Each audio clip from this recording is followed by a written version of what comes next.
How are you, Malcolm? Jim, how are you? I'm well, thank you. I'm a couple minutes late. I just finished a Zoom media call, so I'm here now and glad to be in your company. Well, we are so grateful you're doing this because you had a late game last night and you've got a game tonight, and we are very grateful. This is good for me to come off of a doubleheader last night and get my mind away from up and down the floor for a little bit. Congratulations, Malcolm, on your big honor. Thank Last you. week. That's huge. Really well Thank done. you. Lifetime Thank you. award. Very surprising. Oh, and congratulations to you. I mean, I know that you're not in the habit of making news, but there was a little bit of attention that you received last week when it was disclosed that I believe it will be 36 years and counting relationship with CBS, and that's going to continue. Going to continue for a long time. That was what was really key to me. Thank you for that, Malcolm. I had one goal when it was time to discuss what we were going to do, how we were going to approach it.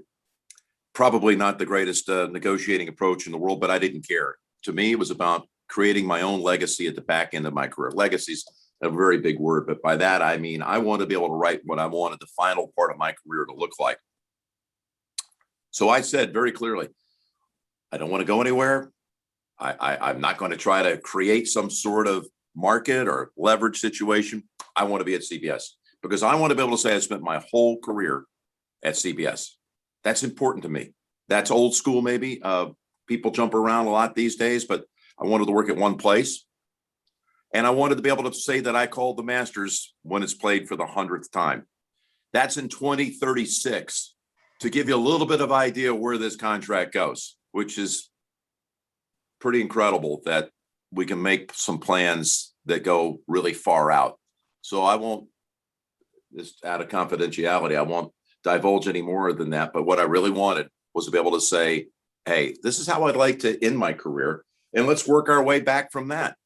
I'd like to call a bunch more as far as Super Bowls, NCAA tournaments, and I want to be there at the Masters when they play that tournament for the 100th time.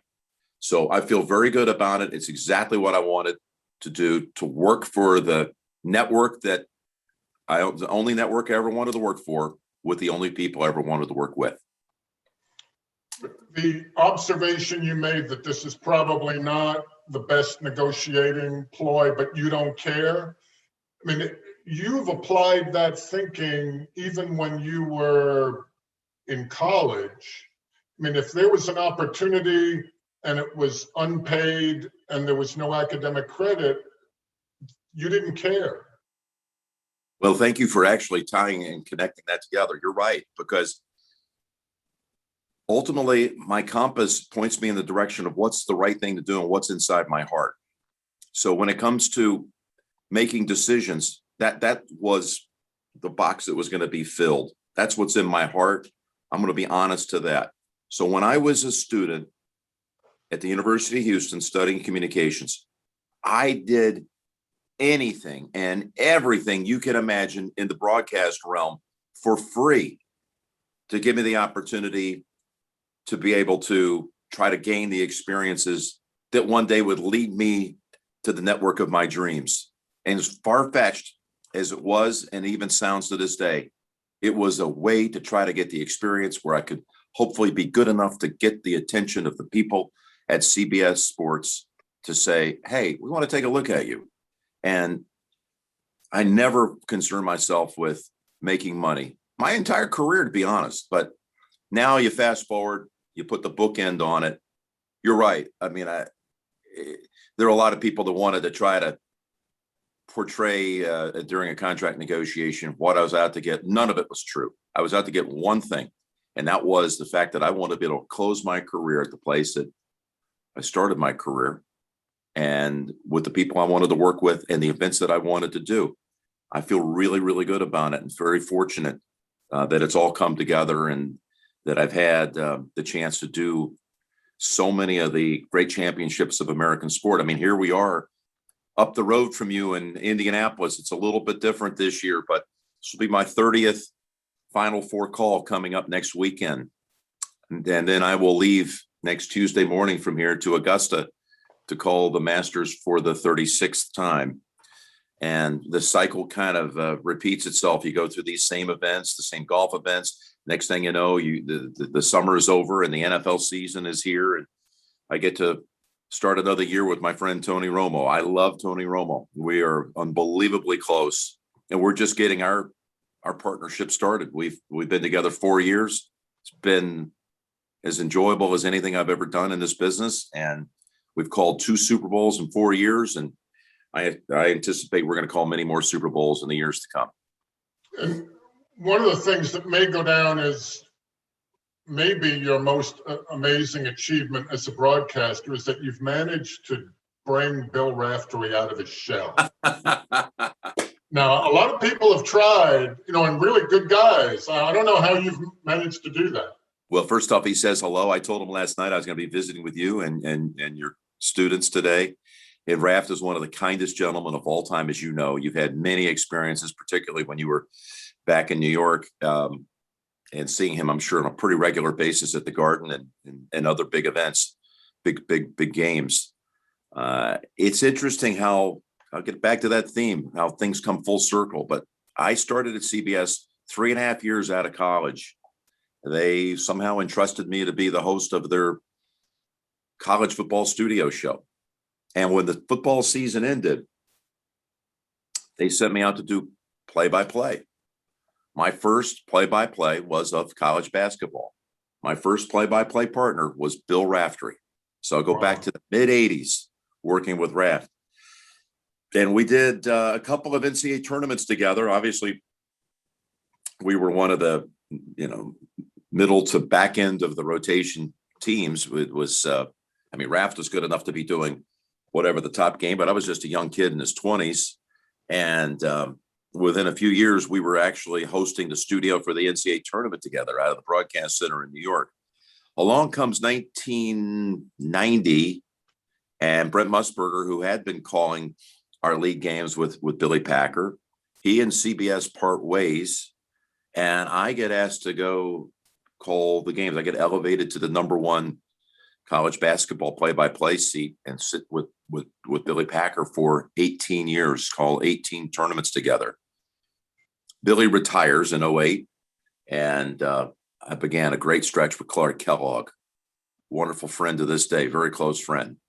And Clark wanted to go back into the studio, and then CBS said, you know what? Bill Raftery and Grant Hill. And we have so much fun on the air. This year, no fun off the air. This is things are different, as you know, in a bubble. And we can't get together. We can't go out to dinner. I miss those times, but it's just interesting how I go back to the 80s, just a young kid, a few years removed from college, and I'm working with Bill Raftery. It was just a blast. And now you go to later in life, 30 years later, we're united again. So it's very cool. You were the first broadcaster to do the Super Bowl, Final Four, Masters trifecta. This is the 6th time you're going to be doing that, but never under these circumstances. How have the circumstances affected your preparation and just the process of getting information? It's hard. I'm not going to kid you. I'm in a room here at a hotel in downtown Indianapolis. I came in town for the Big Ten basketball tournament, and I was allowed to leave a couple of times to go back to see my family in California, then go back through the process of getting back into the bubble. We're tested constantly. Food is brought to the door. I'm sitting at this desk that has become a companion for me, this desk and this chair where I've done all my prep. Meeting with the players and coaches is right through this very iPad, through this computer. We're going to have another one coming up a little early in the afternoon. I've got Baylor and Arkansas tonight. The winner goes to the Final Four out of the South bracket. And I just miss the face-to-face contact. The isolationism, it's hard.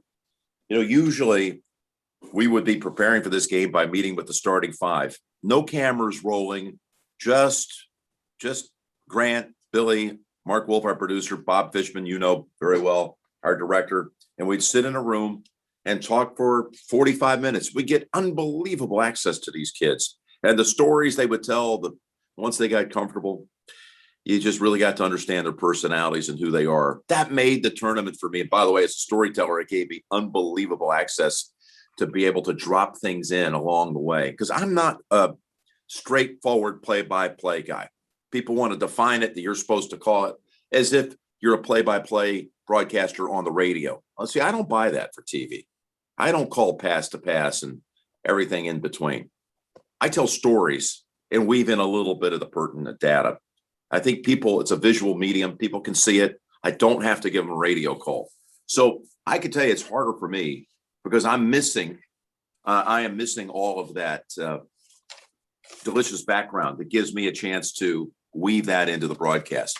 We have been getting maybe at best one player per team. In a lot of cases, like Arkansas and Baylor tonight, we got to talk to the coaches on Zoom. None of the players. Hurts me because of my style and my presentation. When I call the game, everybody has their own way of doing it. This was last night's Michigan LSU board, and it's all handwritten. You know, I sit and it looks like a cheat sheet. That's pretty much what it is. I don't have time to look at it during the game, only during commercials, because game's racing up and down the floor. If you're sitting here reading something off the board, you might have missed a steal or a breakaway basket or something. But it's a way to just remind myself, oh, here's a story I want to tell about Mike Smith. So this was Michigan's side of the board, the first five with Wagner and Johns, who's really stepping up. Dickinson, their decorated freshman. Smith, Eli Brooks, their bench.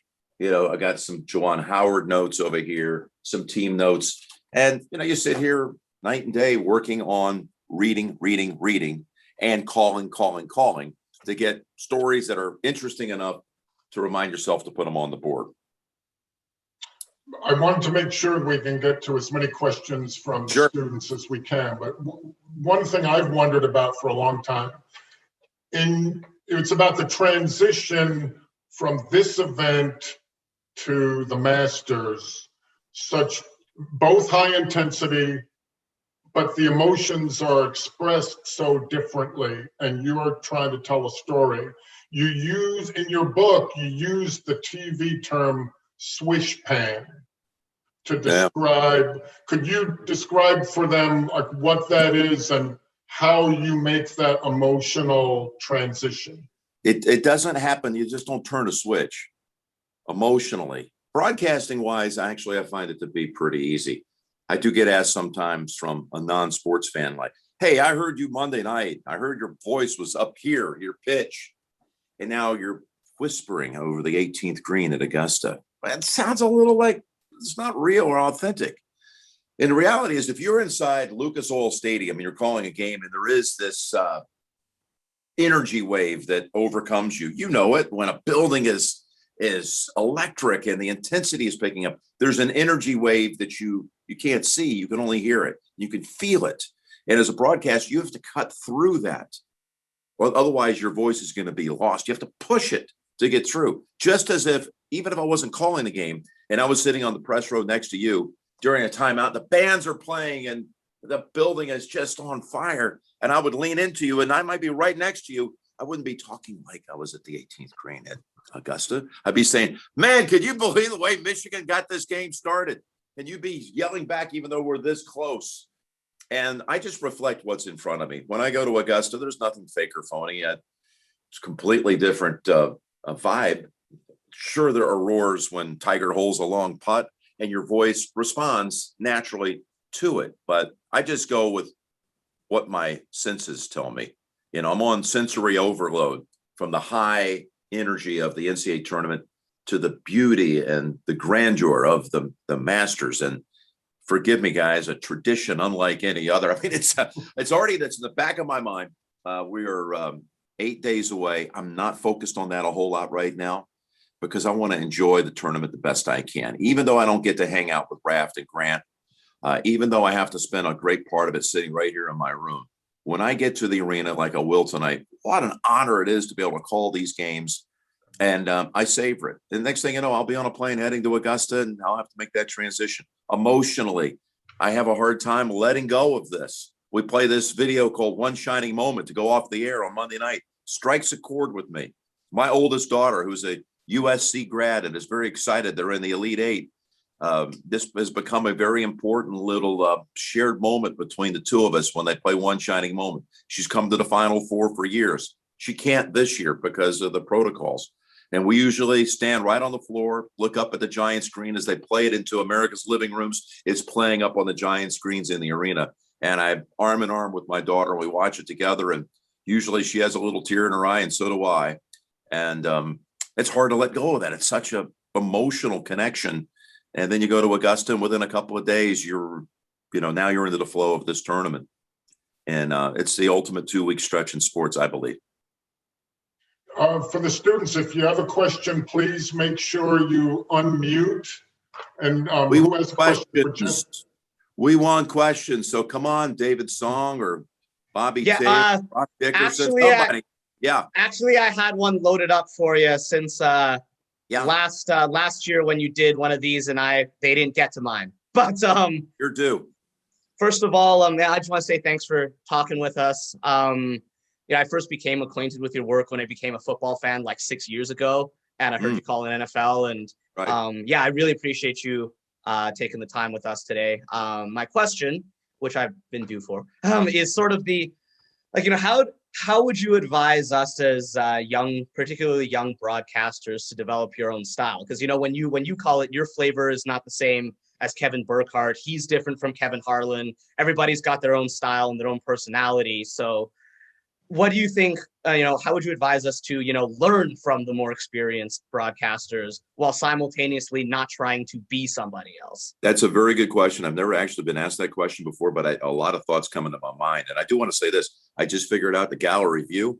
And Malcolm, I didn't know we had. It's a little intimidating all of a sudden seeing the mosaic here of so many smiling faces. So thank you all for being here. So David, that's a tricky one in a way. It's a really fair question. I like to think that what I heard as a kid is circling around in my head. So a lot of it just, not going to help you if I say it this way, but it comes naturally. What did it sound like to me as a kid? I can remember one of the first producers I worked for was a legend named Frank Chirkinian. And I was new at the network, and I was 3.5 years removed from college when I got hired by CBS. And I went in because I respected him so much. And I just said, Mr. Chirkinian, I need to talk to you about my style. I haven't thought about that since you just asked me a very similar question. He said, style, what are you talking about? And I said, well, I kind of want to know what I should sound like and how I should do this and what's the approach. He said, son, be you. Be who you are. If you try to create a style, well, you're not you. Just what does it feel like to you in your heart, in your head, a way a game should be broadcast? Now, I always felt like I'm a composite of these voices of yesteryear. You guys wouldn't know them, but names like Pat Summerall and Dick Enberg, on and on, Kurt Gowdy, and legends, Jack Whitaker, Jim McKay. I hear them. I think of them often. They're all gone now. But when Frank gave me that lecture and then he threw me out of his office, get the hell out of my office. Don't ever come back and ask me a question like that again. I'm not throwing you out of this Zoom, but I will tell you that you have to have some essentials down on the play-by-play. You have to have a understanding of voice dynamics and ups and downs and inflections and how to push it. But you also have to figure out the rhythm and timing of how you slot certain stories, particularly on TV, being this visual medium. You don't need to talk all the time. I've often thought this. Well, I worked in the company of Pat Summerall for 10 years at CBS. He was the ultimate minimalist, is what he was called, meaning he seldom spoke. So when Pat spoke, it had meaning. And he had a baritone voice, deep. He never got really super excited like today's broadcasters. I think people want a lot of excitement, but Pat would intone first down 10, San Francisco, touchdown, Montana to Clark. You never get the pitch much above that. I know I'm pushing it a little bit more than that, but Pat was the all-time expert at setting up the analyst next to him. And I watched that and admired it. And he was so comfortable being the setup guy so that John Madden could be the star. I thought that's the way I would like to do it. Just watching and observing. So when I'm doing a game like I will tonight with Grant and Bill Raftery, I've got certain essentials I've got to cover. I've got certain stories I'm going to want to lead them into so we can discuss as the game's going on. But I really want to be able to like take the ball and get the assists. I want to put them in the right spot. And it works the same way when I work with Tony on football with Romo. I want Tony to have all the room that he feels like he needs and let Tony do his thing because he's the greatest and he's a great guy. I love him. He's one of my closest friends, and this is like a dream for me. So, David, you're going to find your way. I would say ultimately, don't try to go sound exactly like someone else. Kind of hear the mechanics of what you like, and then try to just do it the way it feels right to you. You know, there aren't a lot of guys that are doing basketball or football that are very credentialed play-by-play guys.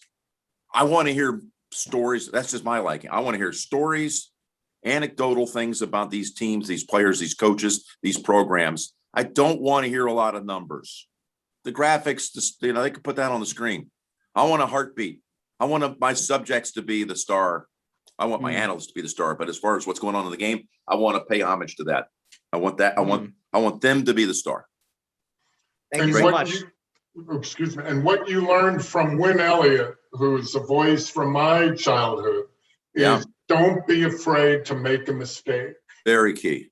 Very key. This was a legendary radio broadcaster who I worked for as a stringer when I was in college, meaning I would go attend games, get audio clips, and I would send it to him, and he would use the audio sound bites on his national radio broadcast. And I went in to watch him one time put a show together, and I saw his copy. He was going in to read it, and he had mistakes written into his copy. He was never afraid to make a mistake. If he thought, in fact, that would endear him more to the audience, and they would listen a little more closely. When we talk, like just now, I just had a cup of coffee and I was not able to continue the sentence. I felt like you understand. I'm being natural. I'm being conversational.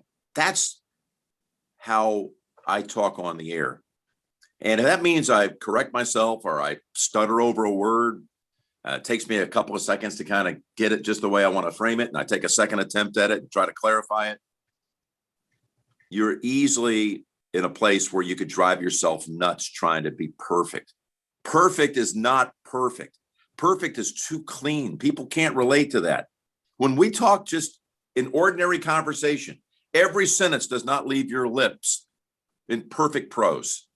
Grammatically, you would like to be able to rewrite that sentence.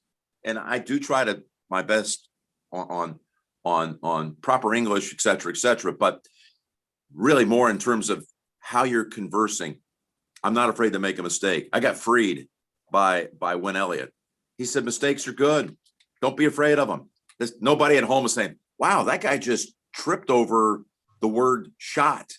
It came out awkwardly. What's wrong with that guy? He's not a qualified broadcaster. No, that means nothing. The guy at home just it rolls off his back, doesn't even pay attention to it. In fact, he'll pay more attention to you because you sound natural. Other questions for Jim?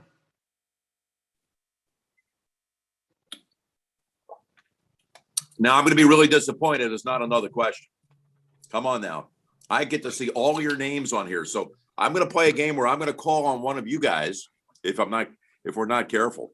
Jake, it looks like you're ready to go. Come on, Jake. Give me a question. Hey, Jim. Wow, I have so many questions for you. Could probably last the length of a basketball game. Probably my biggest question, seeing as I'm a very passionate sports fan, very passionate about the teams I root for, is how do you remain kind of, I guess, subjective would be the word, while you're calling these games. For me, it's like I have particular players I really enjoy watching, particular teams I really enjoy watching. Yeah.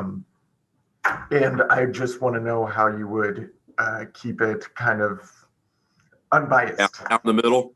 Down the middle. That's a good question. And it's truly, it's the question of the week for me.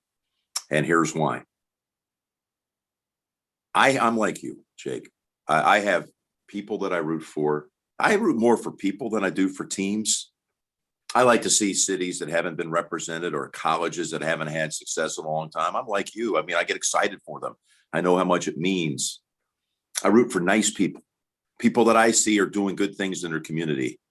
There's a lot of great stories on that I think that we all could do a better job of telling those on a more frequent basis. This is why it's going to be challenging. I went to the University of Houston. Okay. I love my school. I have a very special relationship with that school. And I've been fortunate enough to be able to do some things for the school that I could not have imagined when I showed up there. Along with my roommates in college, we endowed the first golf scholarship in school history, a program that's won 16 national championships. That's endowed in perpetuity. And then I had this crazy idea because the basketball program was so close and a big part of my life. 3 golf geeks endowed the first basketball scholarship in that program's history. 5 Final Fours, many NBA pros, 3 of the top 50 of all time, starting with Elvin Hayes, Clyde the Glide Drexler, great friend of mine to this day. I gave Clyde his nickname, the Glide. But along with Freddie Couples, Blaine McAllister, we endowed the first basketball scholarship. We wanted to be leaders. We wanted to show people how to do this. So we reached in our own pocket. We did some fundraising, and that scholarship was put away forever. Now, it led to other people coming in and endowing basketball scholarships. So it's going to be tonight on the floor. There's going to be a player for Houston who is going to school on our scholarship. The press room at the basketball arena is named for my father. At the football games, the press box overlooks the city of Houston is named for my mother. I've done similar things for the School of Communications, and I love my school, like you guys love Indiana. So now I'm going to be in a position, if Houston beats Oregon State, to call Houston in the Final Four on Saturday. That's going to, listen, I know I'm experienced enough to be able to handle this thing right down the middle, but it's going to be really interesting what I'm feeling inside and how I call it. I'm going to be really concerned that the other team, very possibly Baylor, I'm not getting past Oregon State here tonight. I'm not counting that as a win yet, but I've got to give Baylor a fair shake, and I will. But to call my alma mater at the Final Four and maybe next Monday night for a championship, holy smokes. I'm not making it up. I woke in the middle of the night, exhausted, called 2 games last night, started prep because of a one-day turnaround. I woke up in the middle of the night thinking about an end of the game sequence next Monday night with Houston winning the championship. What's that going to be like, and how am I going to handle it? I know that Coach Sampson can't think this way, but I'm already 3 games down the road with this in my head. Fretting maybe a little bit, excited about the possibility. But by and large, I don't have that challenge all the time, Jake. Most of the time I'm looking down on the field and I think, you know what, Patrick Mahomes, I like him. He came to my home in California. We hung out. We played 2 rounds of golf together, get some golf balls in the backyard. I have a little golf hole in my backyard, and I've gotten to know him. I root for him. He's a great guy. He's doing good things. You know, Tom Brady, he was on the other side of that Super Bowl matchup. Tony and I called the game a month back. And, you know, I know Tom well enough to know the good things in the lives that he touches. So it's more like you. I'm rooting for individuals who I think are difference makers, who have a grateful heart for the position they've been put in, who've worked hard to achieve and are giving back. That's usually what I'm feeling. Jim, I know you got to run. No, I'm all right. Unless I'm holding you guys up, I'm okay, Malcolm. We got to get one thing that I wanted to ask about that applies to this audience, especially, that one of many things you learned from your father was that it never hurts to ask when there's an opportunity, no matter what it is. I think that's the biggest message for you guys right now. If you really want it in this business, and it's an interesting time. There's so much more opportunity than there was when I was coming out of college because of cable television and now digital and all of this thing. but still every job is so coveted. Every job, there are hundreds of people who want that one job.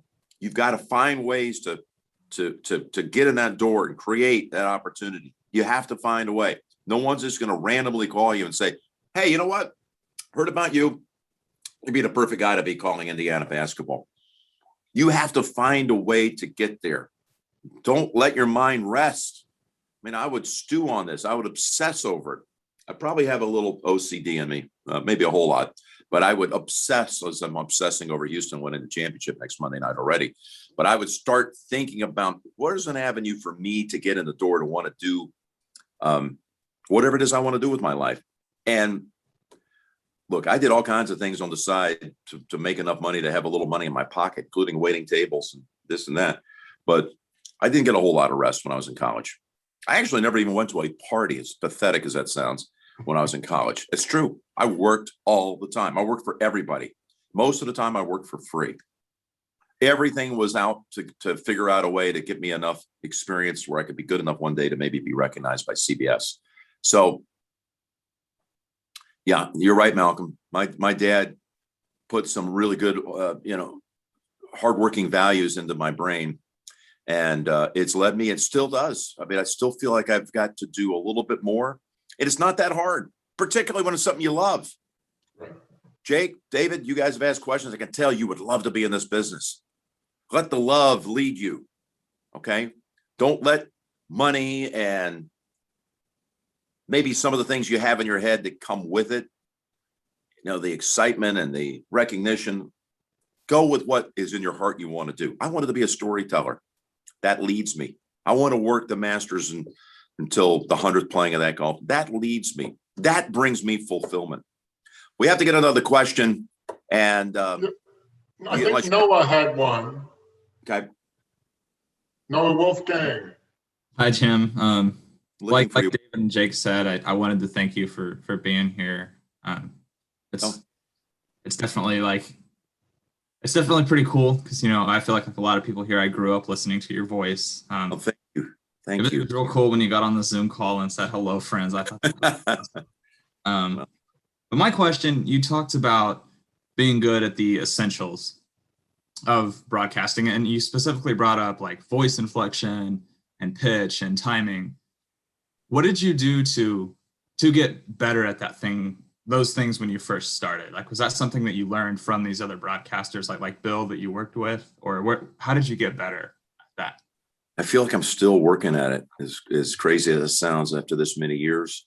If I go back and look at some of those early broadcasts, my first Final Four, and I'd called games for years, but my first Final Four as play-by-play was in Indianapolis 30 years ago this week.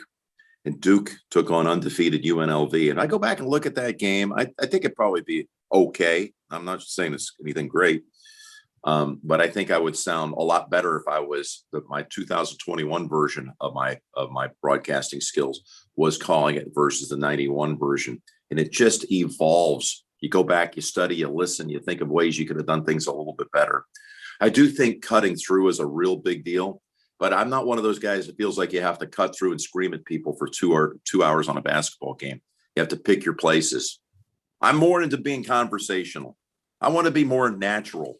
I don't want to sound fake or phony, like I'm trying to pitch my voice to a certain level to create what I call synthetic energy, synthetic drama.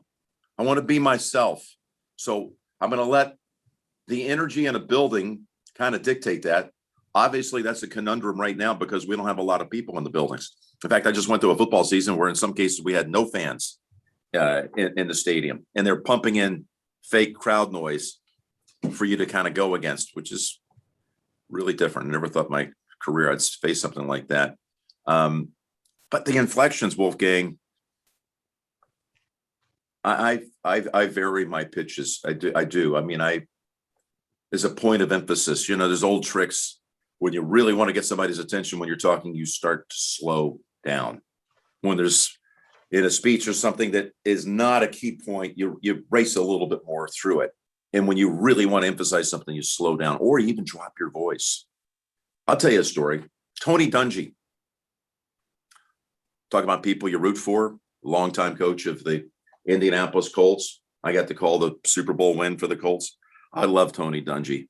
I admire him as much as anyone I've ever met. And when Tony was the coach of the Colts, he never raised his voice to his team. Now, there's a lot of different ways you can coach. You can lead through intimidation, and you can figure out who some of those might be in the NFL, intimidating people and getting people to perform out of fear. And then there's, from intimidation, you go to the other end of the spectrum, there's inspiration. Inspiration was Tony Dungy. Tony didn't yell at anyone. As a matter of fact, when they would start a season, he'd be in a room full of 75 players before they made any cuts, and he would drop his voice to a whisper, and he would tell them that his voice will never be any louder than this, no matter the situation. Basically, he's telling us, so you better listen, because I'm not going to scream to get your attention.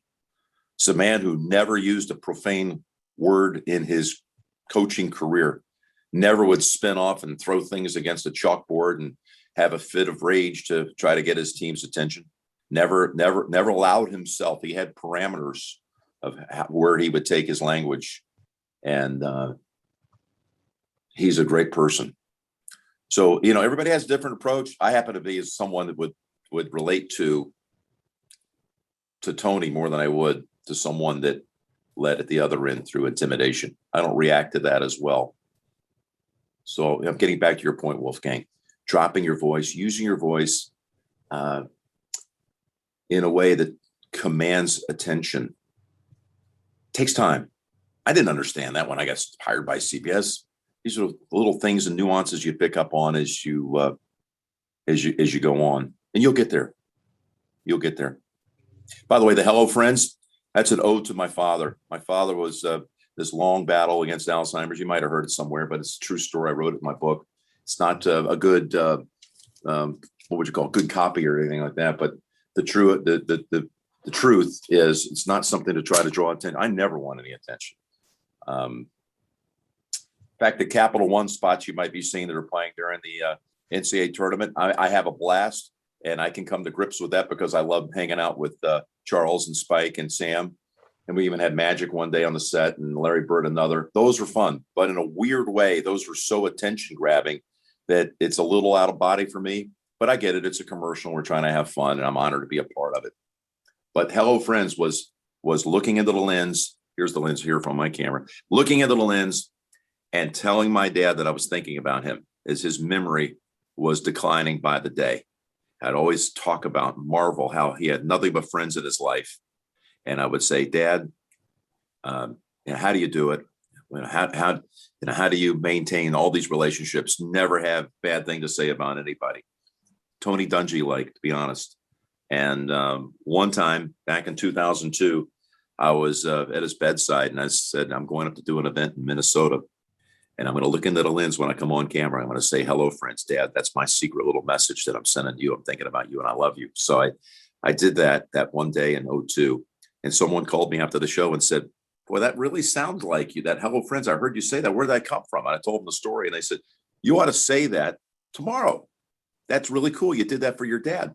And I've done it every show since. And now my dad's been gone for 13 years, died in 2008. But every time I look in that lens, when I look in there tonight, and I say, hello, friends, Jim Nantz with Grant Hill, Bill Raftery, and Tracy Wolfson, for that one little flicker of a second, I'm going to look into a camera that gives me no feedback. It's just a camera. Not thinking about the millions of people that are on the other side of it. And when I look at that lens for that one little second, I'm going to think about my dad. And that's going to comfort me, relax me, because I'm seeing him. I'm seeing him.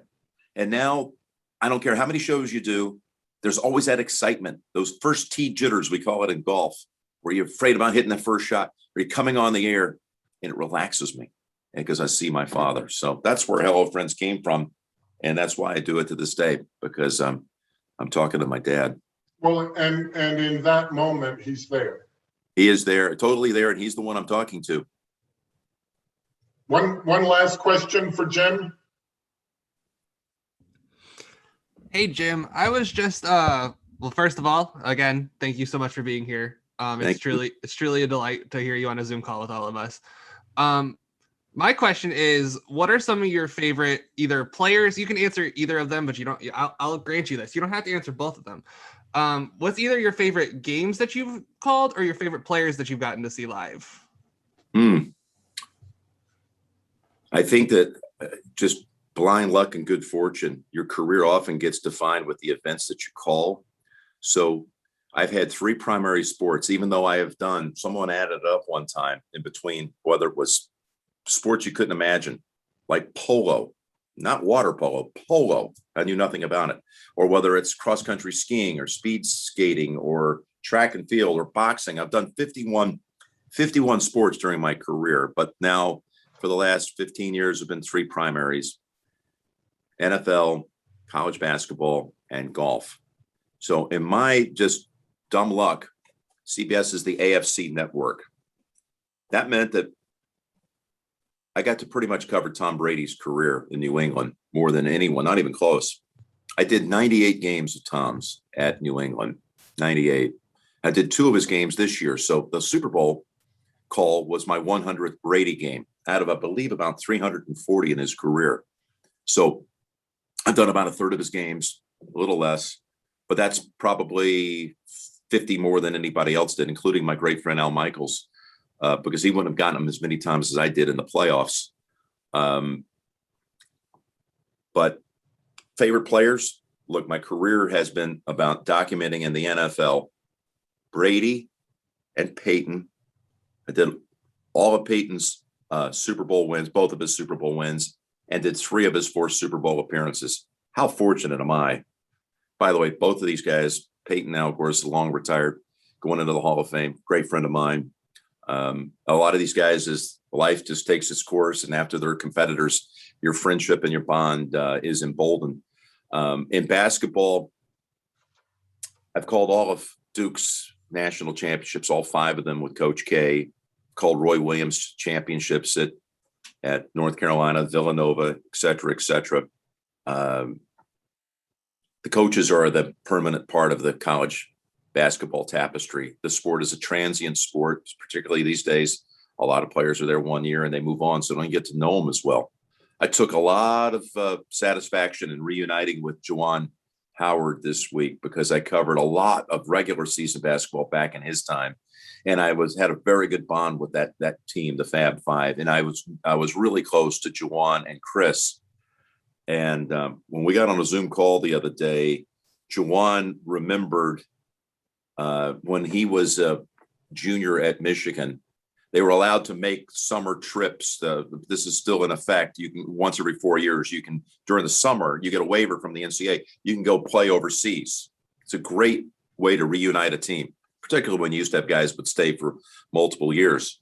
So Juwan brought it up. He remembered that in 1993, I was standing in the Louvre, the museum in Paris, and I was looking up at Leonardo da Vinci's Mona Lisa, when all of a sudden I looked to my right and Juwan Howard was next to me. So Juwan was there with Steve Fisher as coach and another couple of guys on the team. And we were like, hey, I can't believe, we were just at the Final Four together and now we're hanging out at the Louvre. It was kind of a cool halfway around the world random meeting.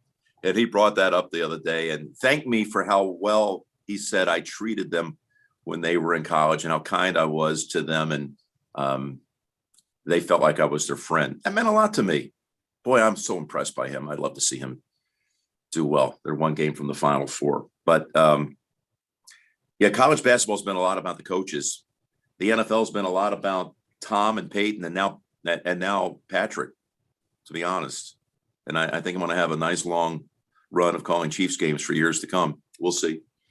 And then on the golf side of it, when my career began, Jack Nicklaus was at the late stages of his career. And I walked into his historic 6th green jacket win at the 86 Masters. Jack is now 81 years old, very dear family friend. Arnold Palmer became a family friend. I did a eulogy at Arnold's funeral. But my golf career, let's be honest, it's going to be linked to, as far as my place in calling golf events, to Tiger, and how fortunate I have been to be able to document Tiger's career more than anyone. He's had 82 wins. I believe 58 of the 82 were on my watch or CBS's watch. where I had to bring him up to the 18th. 9 of his 15 majors have been on CBS. He's given us everything from the win for the ages at Augusta in 1997 to the return to glory in 2019. It's been a great honor to be able to have a front row seat to see all of that. So those are the people you get close to. You know, those are the people that. Thank you, Alex, for that question. By the way, I don't know how I'm so fortunate, to be honest, but those are the people that come to mind. I think we've just been part of a master class, Jim, and I can't thank you enough. And also Melissa Miller, who did such a wonderful job and was very kind. And at our end, Emily Turnier for getting the word out, and Mike Scott for making sure we stayed on the air. And I with everything going on, I can't thank you enough. Well, you know what? This is a really good. This really meant a lot to me, and I mean that sincerely. I needed to kind of hit the reset button. It was a late night last night, and Raft and Grant, we stayed there at the arena for about an hour after the game ended and watched the post-game show. Just sat there and watched it. We're not allowed to go out, so I guess while we're at the arena, we can hang out a little together. So we're missing our time, and I'm going to get into a production meeting here right on the back end of this call and start getting prepared here. I've got a lot of work to do. I'm still not ready for Arkansas and Baylor yet. Hopefully you'll think when you hear it tonight that I was prepared, but I'm not feeling it at the moment. So I got a little anxiety going, and this will be the most enjoyable part of my day. I got a lot out of it, seeing all of you guys and your attentiveness. That honestly, it means a lot to me. So I wish you all the best. I really do. Thank you for taking your time. I didn't mean to take so much of it, but I enjoyed it, and you guys were awesome. And don't be afraid to go for it. Be yourself. Be led from right here. Let that lead you. Get all these mechanics and all these inflections and things down. This is your life right here. This is what's going to take you where you want to go. It starts right here. All of us are the exact same. Now, some of us are better at finding that. Some of you guys haven't even thought about maybe tapping into that. But I don't care what it is you want to do in your life. This is what's going to take you there. This has led me, and I wanted to lead you guys. So all the very best. And let's hope Mike Woodson gets his program going up at Indiana, and I get to get back to Assembly Hall soon. Well, and if you ever get to the home office at St. Elmo, you can bring your friend, Mr. Raftery, and it's on me. Thank you. You don't need to worry about that, but can you believe I'm about a block away? I love that steakhouse here. It's one of my favorite places, and I'm not allowed to step foot in it. Now, they've had some people bring a few shrimp cocktails to the door, but yeah, I'm missing out on that. But Malcolm, thank you, man. I admire you so much. You guys, I can't tell you how fortunate you are to have Malcolm Moran as it doesn't even make sense to me. You're very fortunate. I never had that blessing. He is truly the best of the best and the highest integrity, and he will teach you. He will get you where you're going to be prepared to take on the world. Just let this, after he tells you, this is going to take you there. Follow it. Okay? Hey, what he said. Thanks for your time. Hey, good luck, Jim. Stay safe. Thanks, Malcolm. Appreciate you, pal. All the best. You too. Bye-bye now. Bye-bye.